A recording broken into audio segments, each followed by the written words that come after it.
Bienvenue dans la semaine 6 de l'or bleu. Cette semaine, nous allons parler de Masaru Emoto, l'homme qui a donné un visage à l'eau. Et si la plus grande révolution pour l'eau n'était pas venue d'un laboratoire, mais d'un appareil photo? Il y a des hommes dont le rôle n'est pas de prouver, mais d'éveiller. Masaru Emoto était de cela.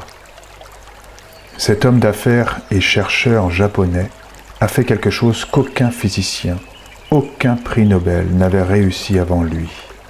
Il a rendu l'eau visible au grand public. Ses photographies de cristaux de glace ont traversé les frontières, ont été traduites en 45 langues, publiées dans 70 pays. Des millions de personnes qui n'auraient jamais ouvert un manuel de biophysique ont, pour la première fois, regardé leur verre d'eau différemment. C'est cela l'héritage réel d'Emoto. Non pas une preuve scientifique, mais une rupture de regard. Le fait, la grammaire visuelle des cristaux. Emoto a développé une méthode simple. Exposer des échantillons d'eau à différents stimuli. Mots, musique, intention, prière. Puis les congeler et photographier les cristaux formés au microscope. Ce qu'il a observé l'a conduit à une intuition radicale. L'eau exposée à des mots de gratitude, d'amour ou de beauté semblait former des cristaux d'une symétrie et d'une complexité remarquables. L'eau exposée à des mots de haine ou de mépris produisait des structures fragmentées, asymétriques, sans éclat. Ces images d'une beauté saisissante ont fait le tour du monde et ont introduit dans la culture populaire une idée que la biophysique explorait en silence depuis des décennies. L'eau n'est pas passive. Ces protocoles n'étaient pas rigoureux au sens académique. Ces expériences n'ont pas été reproduites en double aveugle. La communauté scientifique a gardé ses distances. Ce sont des faits. Et Emoto lui-même ne les a jamais vraiment contestés. Il opérait dans un autre registre. Mais voici ce que cette critique oublie souvent.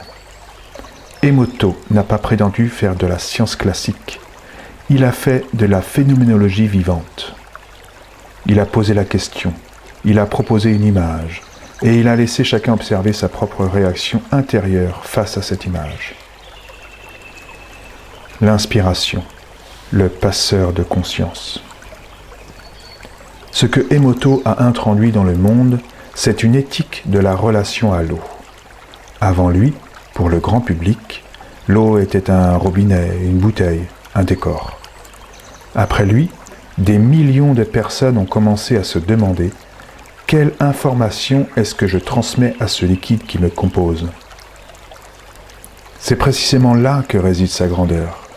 Il a préparé le terrain pour que les travaux de Pollack sur l'eau IZ, de Montagnier sur la mémoire génétique ou de Marc-Henry sur la résonance fréquentielle puissent être reçus. Sans Emoto, ces sciences seraient restées confinées dans des colloques invisibles. Grâce à lui, un terrain de curiosité et d'ouverture existait déjà. Il a été le premier traducteur entre la physique de l'eau et l'âme humaine. Cela, aucune polémique ne peut l'effacer. L'action. Voir avec les yeux d'Emoto. Emoto ne demandait pas de croire, il demandait d'observer. Ce sera aussi notre protocole cette semaine. Je vous propose deux options. Option A, l'expérience du riz. Prenez 2 bocaux de riz cuit. Parlez au premier chaque jour avec bienveillance. Ignorez ou insultez le second. Observez au bout de 7 à 10 jours. Ce n'est pas un protocole scientifique certifié. C'est une expérience personnelle que des milliers de personnes ont réalisée avec des résultats troublants. Essayez-la. Votre propre observation vaut plus que n'importe quel débat. Option B, la présence silencieuse. Avant de boire cette semaine, posez vos mains autour de votre verre. 5 secondes. Pas de mots, pas de formule. juste votre état de présence.